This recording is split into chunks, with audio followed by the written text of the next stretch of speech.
Allah sudah menyebutkan proses ciptaan manusia. Bertahap-tahap. Mulai dari pertama berhubungan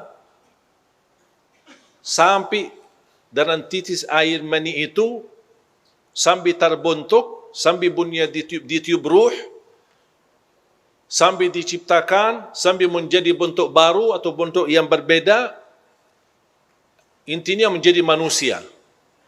Sesudah itu Allah Subhanahu wa taala berkata sesungguhnya akan mati.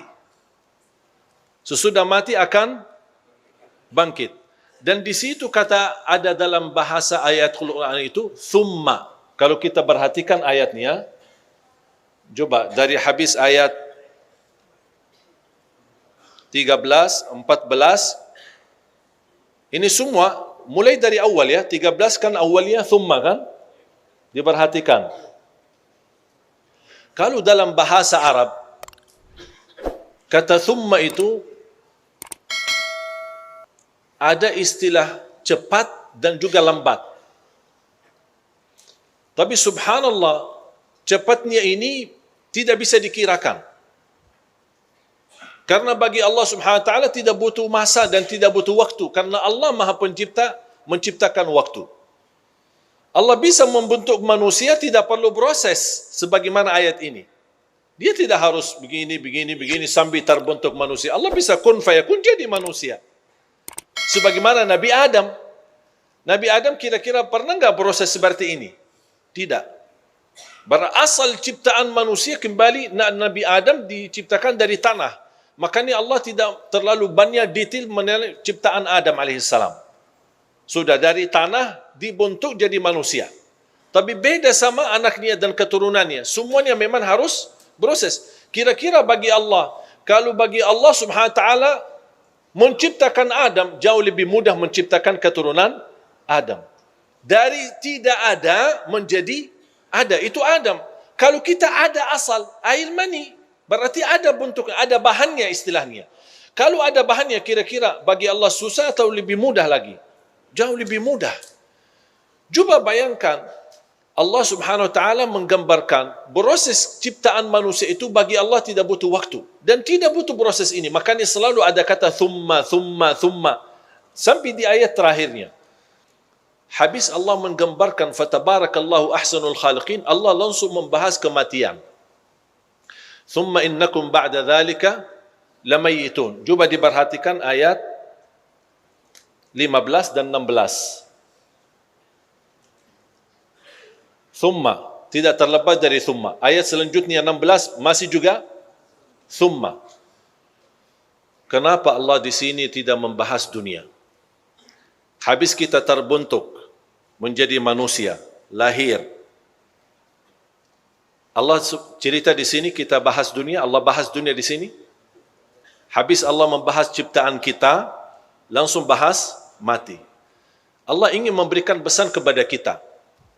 Kalau proses ciptaanmu itu butuh tahapannya sampai diperkirakan 4 bulan, kematian itu kamu lebih cepat daripada 4 bulan itu.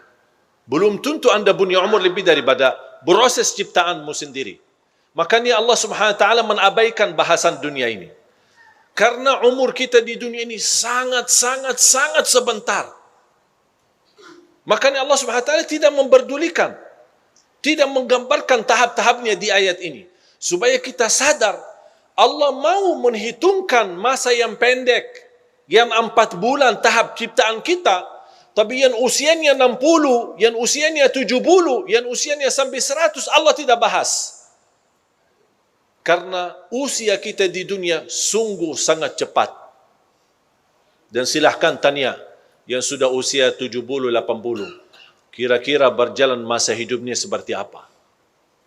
Tidak terasa, tidak sadar kita manusia. Saking begitu cepat. Ini Ramadan bukti. Dan sering saya berkata, Ramadan tahun ini termasuk menurut saya Ramadan yang paling cepat. Setuju enggak?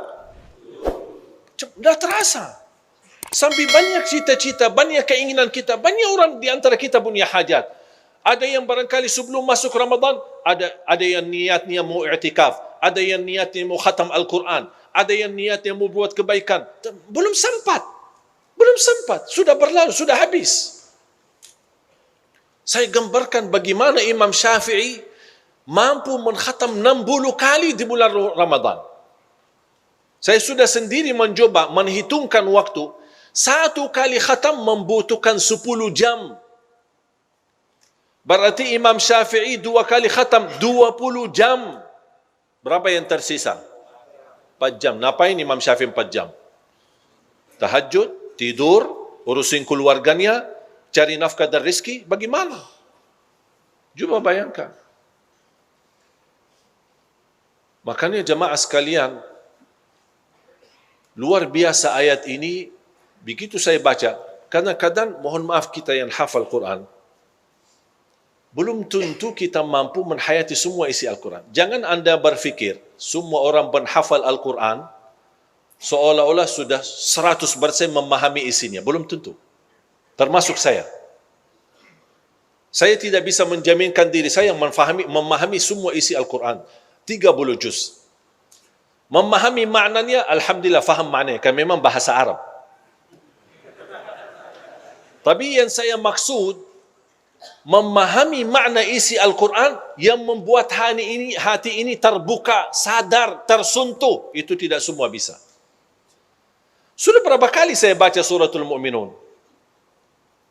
Baru kali ini ketika saya baca, di beberapa waktu kemarin, saya kok tersentuh hati saya di situ.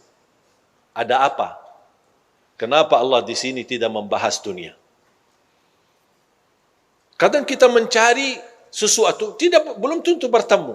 Tapi sambil kita membaca, ada satu saat, subhanallah, tersentuh kita hati. Biarpun mohon maaf, orang awam tidak memahami isi Al-Quran, bisa jadi ketika dia membaca satu ayat, barangkali sebelumnya sering berkali-kali dibacakan, tapi tiba-tiba satu saat, kok menangis karena ayat itu. Tiba-tiba satu saat, tersentuh hatinya di saat itu. Padahal sebelumnya sudah berkali-kali dibaca. Siapa yang tidak hafaz surah Yasin? Tapi siapa yang menangis ketika baca Yasin? Tidak semua bisa menangis. Walaupun banyak yang hafaz surah Yasin. Sering kali kita bacakan malam Jumat, atau ketika ada acara, ada yang keluarga meninggal dunia, berkali-kali kita baca. Bahkan ada saking sering diulang, sudah hafal. Tapi pernah enggak kita baca Yasin tapi nangis? Padahal ada beberapa ayat, saya yakin kalau turunnya ayat itu di atas gunung, hancur menjadi pasir dan tanah. Saking dahsyat ayat itu. Makanya jemaah sekalian, semakin betul kata Sayyidina Uthman bin Affan, semakin suci hati kita, semakin tidak akan puas bersama Al-Quran.